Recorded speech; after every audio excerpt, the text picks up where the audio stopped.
Si PlanSmart naman po is a tool to help our LGUs, yun nga, simplify yung process. So ang idea lang po nitong PlanSmart, si DSUD, we already collect the national government data sets, including from DNR, DOTR, DPWH, etc. And si LGUs po, ang role niya na lang po, mag-i-input siya ng mga locally generated data sets.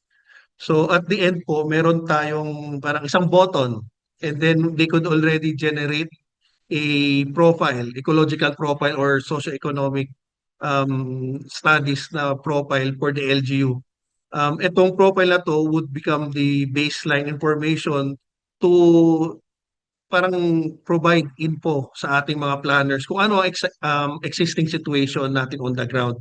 And ito yung magiging basis ngayon ng future plans po natin, land use policies, zoning regulations, and even programs and projects. Ganun po yung idea po natin. So, automated na siya, semi-automated, nandun ang data sets, mag-input na lang mga kulang, and then meron ng automatic write-up and document na produce. We also have this AutoCam project po, which means automated compliance assessment monitoring tool for zoning.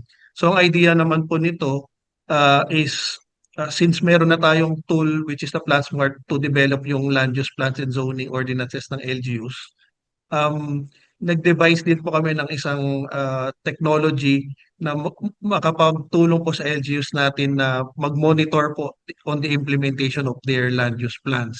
So ito po yung AutoCam na mini-mention po natin.